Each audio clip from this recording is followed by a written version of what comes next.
3, 2.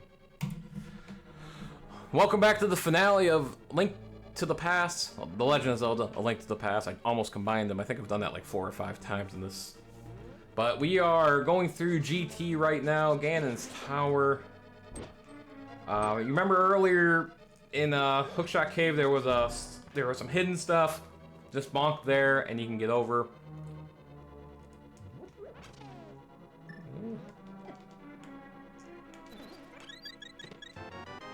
There's another chest. You're actually gonna have to use a bomb here to blow up this floor. That thing almost hit me. But we have an ice Armos battle. The floor is ice, but you have silvers here, so you only need 1 shot against these guys, and they go down like the bitch they are. So yes, actually, in this dungeon, you will fight all 3 of the Light World dungeons again. Don't worry, there's the big key. Show them. Don't worry. If you're like, oh man, we gotta fight all bosses against boss rush. Not really. You only have to fight the Light World dungeons. You don't have to fight any of the Dark World dungeons. They're not that mean, and honestly, they're not that hard. But come up here into this room. I think it's this room. You got fairies. Wasn't the room I was thinking of.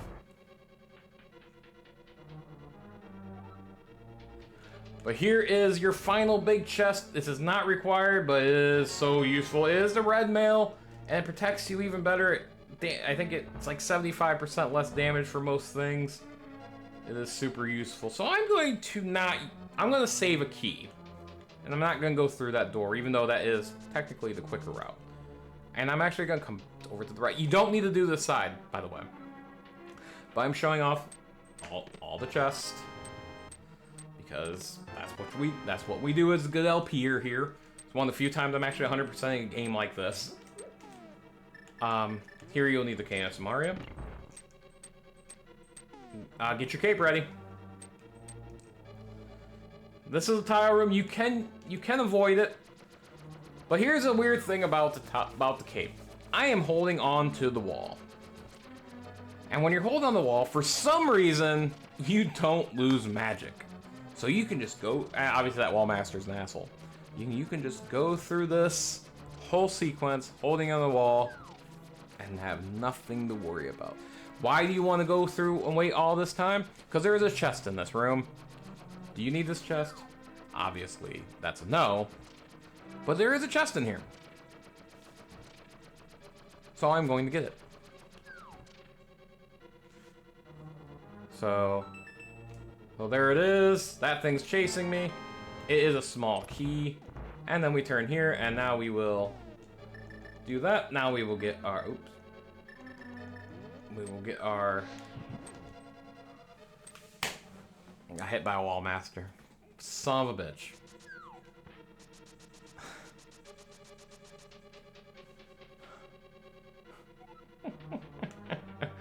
Oh, that was actually kind of funny. That was unfortunate, but it was funny. And you see why wall masters aren't my friend. But the door's already open, and you have nothing to worry about, so. If you want to here, killing this mummy is not a bad option.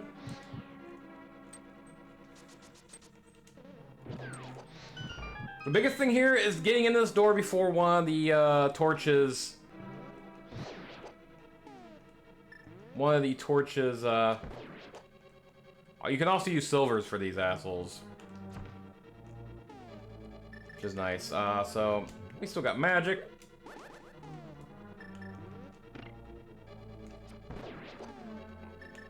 Almost ran out of magic.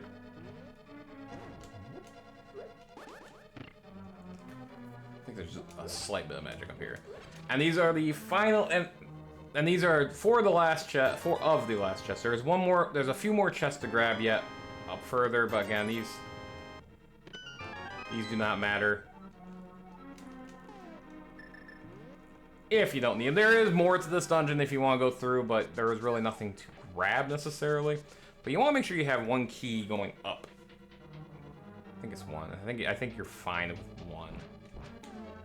Otherwise, if you don't have one there, you're gonna have to actually go through that rest of the area and grab another key. This door. Well, this guy is not making my life easy. There was this, yeah. Unfortunately, sometimes you just run into that with the anti-fairies. There's not a whole hell of a lot you can do.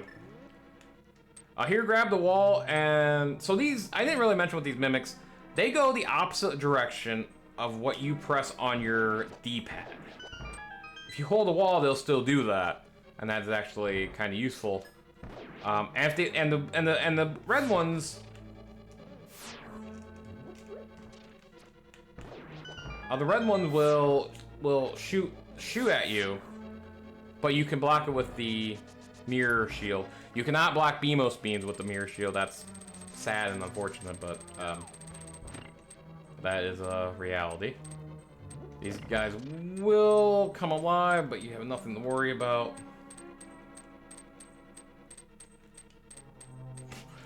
Didn't do that well. But yeah, now we are heading up GT, folks.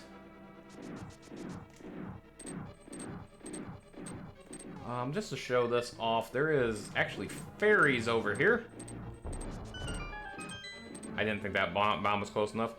There is fairies here and some more goodies underneath those skulls if you need something. But yeah. But now this is called the Gauntlet. This Gauntlet area, you have a whole bunch of jerks. But right now, at this point, I'm so overpowered that these guys really shouldn't give me hell. I should mention with the Beamos, by the way, if they hit you, even with red mail, they do a heart of damage. They always do a heart of damage. Does not matter. And yes, it's a bit annoying, but yeah. So this room is really just a bit of a, as its name suggests. Fucking hell. So spikes, by the way. Is just a gauntlet, and you have 5 rooms. 5 rooms? Yeah, 5 rooms of this.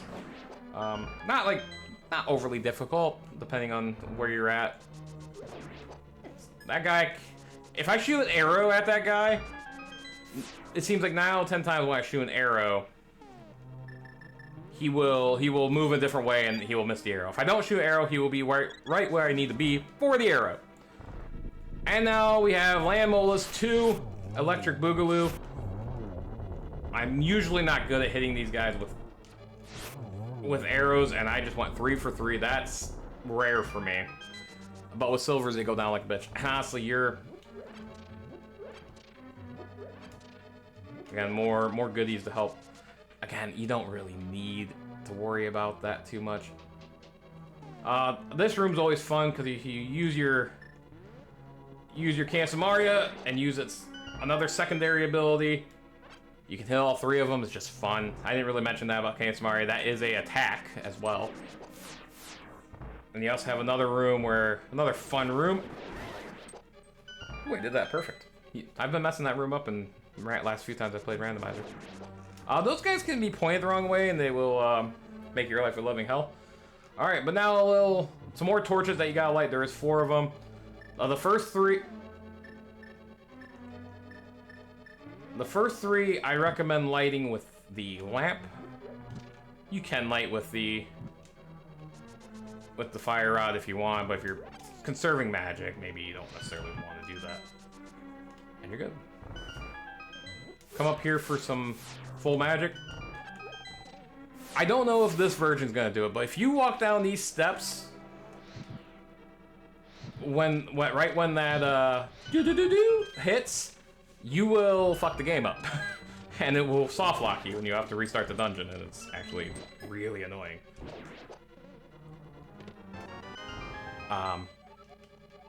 But again, I don't know if that was patched in later versions of this game, and if it's patched in this version, I don't know, and I don't want to find out. But yeah, so now I had the 2 keys, I needed 1 there, I will need another one coming.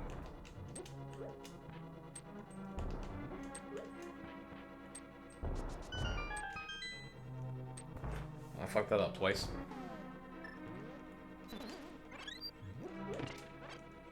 And 1 more chest. One more key. I didn't realize that was a key. I mean, that makes sense. And we have one more battle with our friend Trolldorm. He's in a smaller arena, but you have Butter Sword. And you just do that, and he dies like the bitch he is. And your last and final chest of the game, folks. 20 rupees. Pointless as fuck. But run invalid if you don't grab it. That's a stupid meme. These guys are assholes.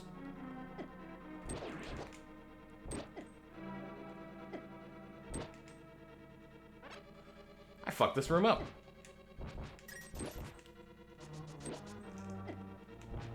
Oh my god! I'm getting wrecked. Wow, that was pathetic. But yeah, that was the last chest. And now you have Aga 2! What's different with Aga 2? Well, he doesn't shoot with lightning bolts at all, which is great. But now he has 3 of them, and you can only hit the main guy, which is this one. But here's the nice thing about this one, which makes this battle slightly easier. The 2 knockoffs, if you will always shoot balls at you, electric balls at you, like that. So the original Agahnim will sometimes shoot blue balls. That was a pathetic run.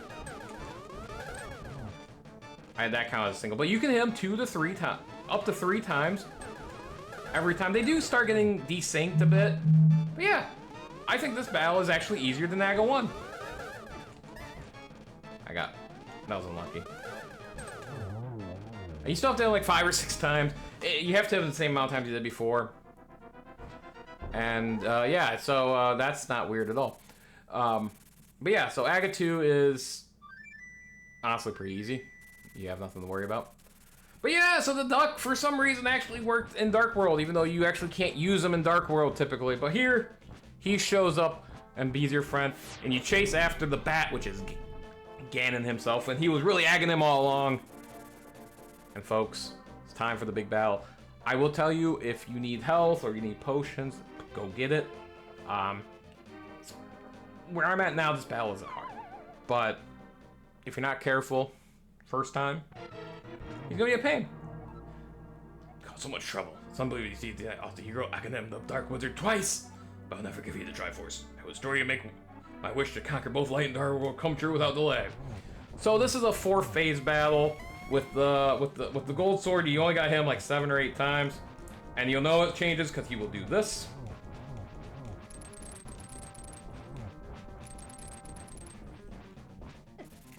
And I failed to get through this in one go, so he's gonna do it another time. So that is with the gold sword, you only have to hit him like 7 or 8 times. If you have the tempered sword, you have to hit him a little bit more than that, and master sword is a pain. But now you only can hit him once, and every time you hit him properly, he does teleport, and sometimes he teleports a shit ton. But once he gets done teleporting, hit him, and he will take part of the floor away up around the edges.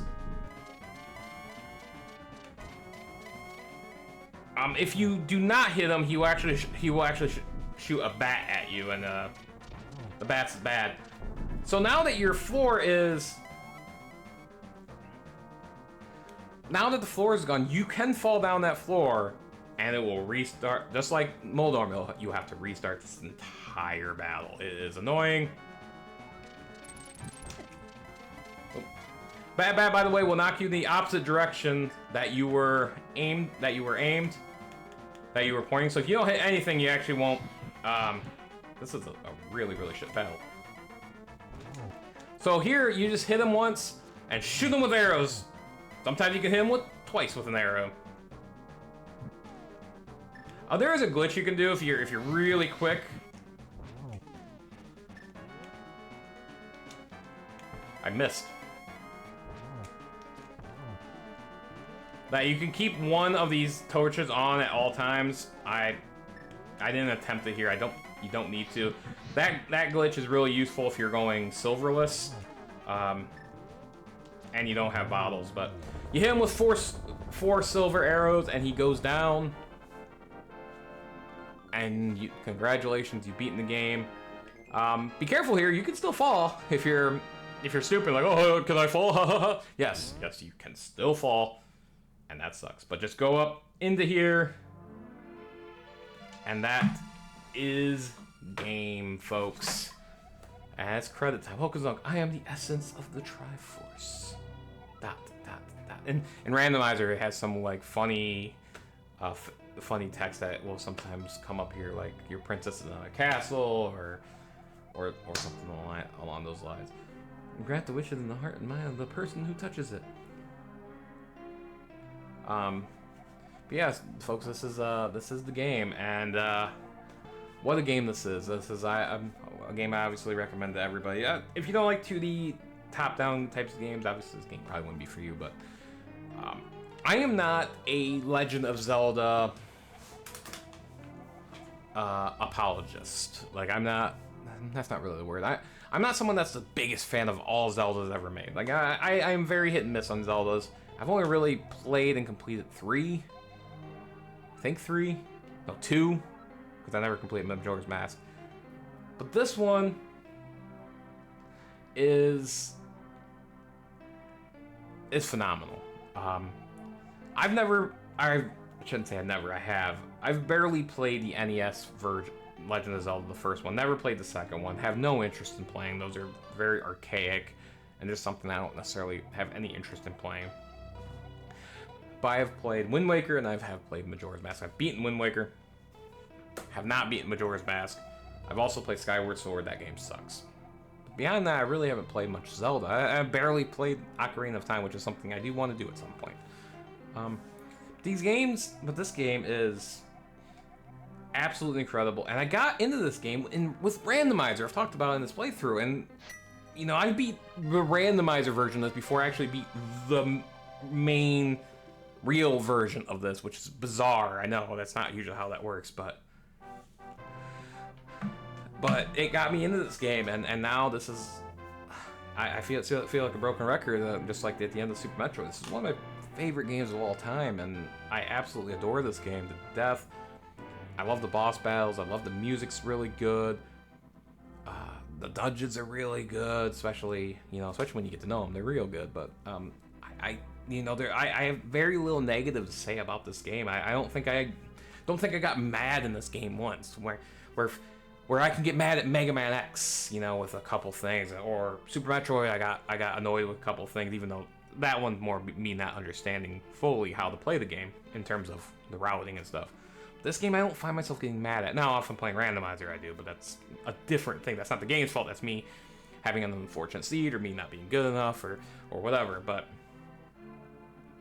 this game is just phenomenal, and I think everyone should play this game one way or the other. It is just an absolutely phenomenal game that everybody should play and experience one time. And hey, our uncle's alive! He didn't die after all. He was just severely hurt. And that's going to be a theme in this. Some guys that you think are dead are actually not dead.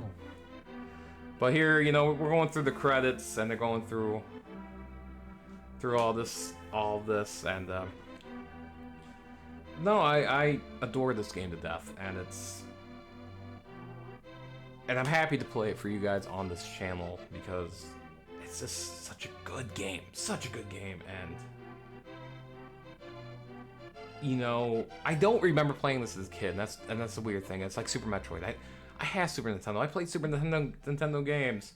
He plays again. He's alive, and there's the old man. I never really talked to him, so I don't know if I was supposed to give him a flute. Oops. But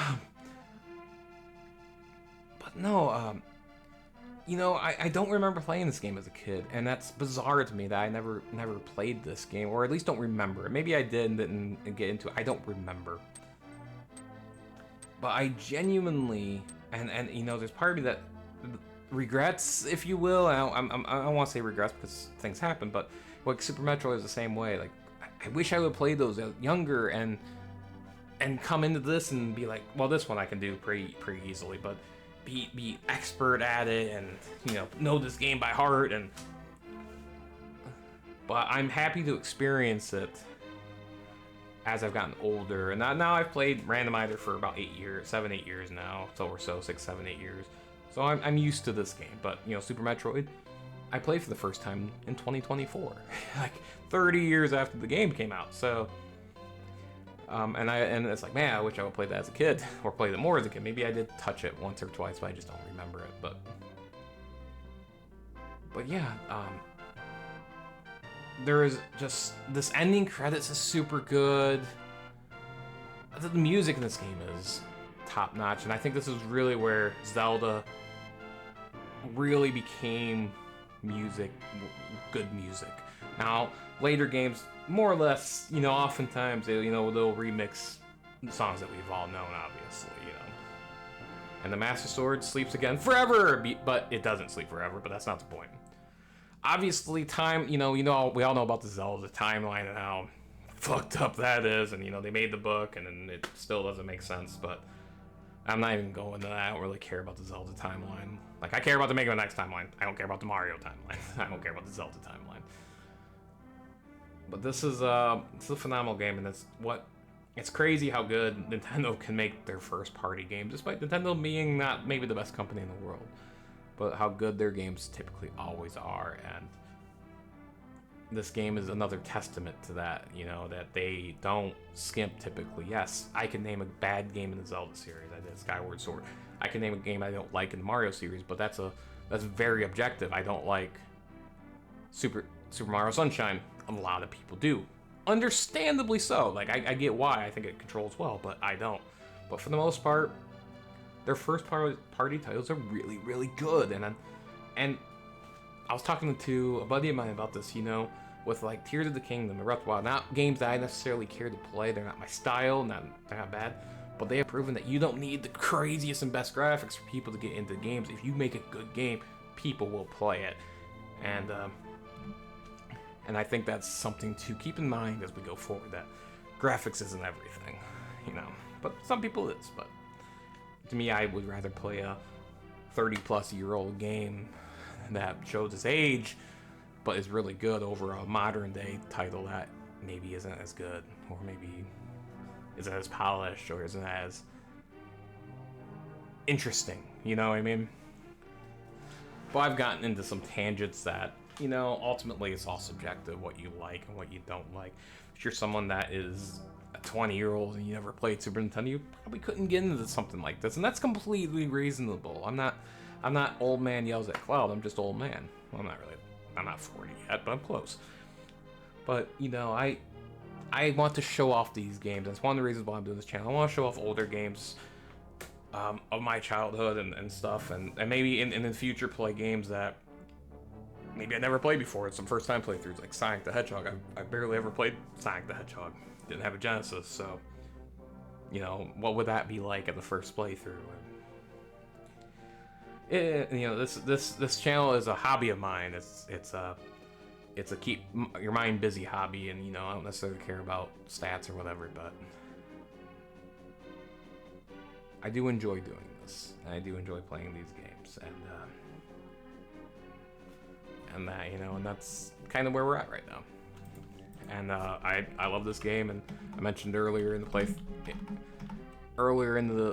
playthrough, you know, how a game like this is a little bit bittersweet because it ends, because you don't necessarily want it to end, but it does end. But nonetheless. And then we have some stats here. I don't know what any of this means, to be honest with you. But nonetheless, I really actually don't know what any of this means. I don't care. I've told games. I don't remember what games you're talking about. But, because I have not played this game 11 times, I can tell you that. But, as far as this channel goes, we are finally, after a bit of a break from Super Mario Galaxy 2, we're going to head back into the Mario series. As a matter of fact, if I'm not mistaken, I think something new came on the Game Boy that somehow has not been on the Switch, I should say. Has not been on the Switch Game Boy collection. I don't get why. Like, it doesn't make sense. So, we are going to head into that. Ooh, I have a lot of stuff new here. We got Quest for Camelot, Pokemon, Oracle of Ages and Seasons. Interesting. I might have to play those offline with Castlevania Legends, Mario Tennis, Mario Golf, Dr. Mario, Alleyway, Baseball, and Super Mario Land finally on the Switch. Why was this was a launch title back in the day, folks. It's finally here. I played Super Mario Land 2, so next up we will play Super Mario Land itself. That'll be a very, very quick playthrough, trust me on that. After Super Mario Land, we will head back playing Super Mario Bros. U on the Switch. I will not be playing on the Wii U, and that will be true for 3D World as well down the line. As we get closer and closer to the end of our Mario series suddenly, which is a little bit sad to think about. We got a few left, and then we will be headed off into some more adventures down the line. Also coming out in this month of May, when this, and might be out now by the time this part comes up. It ain't out yet. Yeah, it will be. It will be out. Paper Mario: The Thousand Year Door remake on the Switch. I can't wait for that. It should be out now by the time this part comes up. Oh, that will be played on this channel at some point. It'll be a longer playthrough, a rare super, not maybe that super long, but pretty big playthrough for this channel. So I'm looking forward to that. But next up is Super Mario Land. After that, new Super Mario Bros. U. And then we'll kind of take it from there, what we want to do next. But thank you for joining me. It's been a pleasure playing A Link to the Past. Until our next playthrough, everybody. Deuces.